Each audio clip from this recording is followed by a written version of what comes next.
So yan, happy Tuesday mga lads. July 28. So magbisita mi ni Kauma sa Pawas area. Ganina si Kauma ra ni adto sa lining area.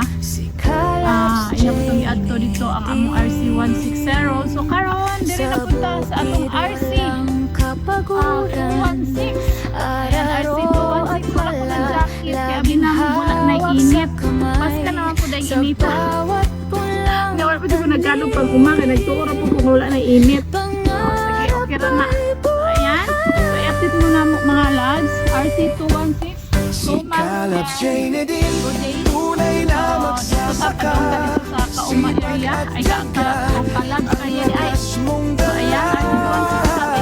RC216 Sa bukid araw-araw, inspirasyon ka, bawat animo ng pag-asa. Dito ni mga kalabs ko ng baga siya o pantay ang iyang uhay. So yan. Ito si Kauma. Si Kauma bawal pa mutasak sa uma. Ang bawat pawis mo'y tagumpay.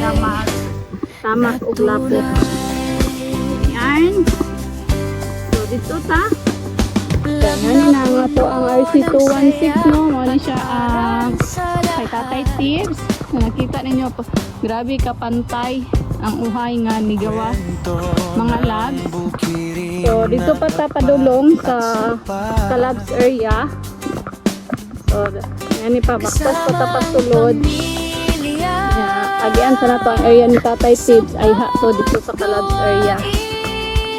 So mo ni siya kay Tatay Tibbs diri and RC216 naka-spray na mi diri Flood Jib. Sige, spray diri Jib. Flood Jib o Jib para sa Tianghaw. O copper car top para sa Istimbora. So nara, diri na ta sa ato ang RC216 Kalabs area. Bawat animo Kalabs area, maragtaas pa sa ko ang humay. Yan, yan na siya. Thank you Lord. Cover this farm. Medyo this is blood na wala siya mga mananap, mga kalamidad, ang budaot. So, mga kalabs, always pray your business. Unsa pa man diha. Actually, business na gud sa mga kalabs.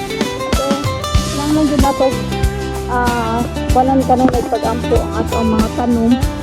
Kay maura gid biya pud na panlaban nato mga labs.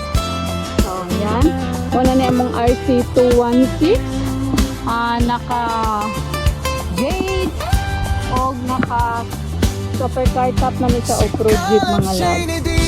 Tunay na magsasaka, sipag at yaga, ang lakas. So yan, libot-libot sa ni Kauma mga labs.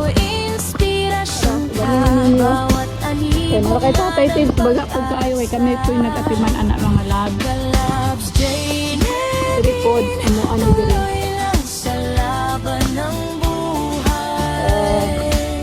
Farmers practice mga labs. Tingnan natin sa nalalapit na harvest. So medyo nagduko na jud siya.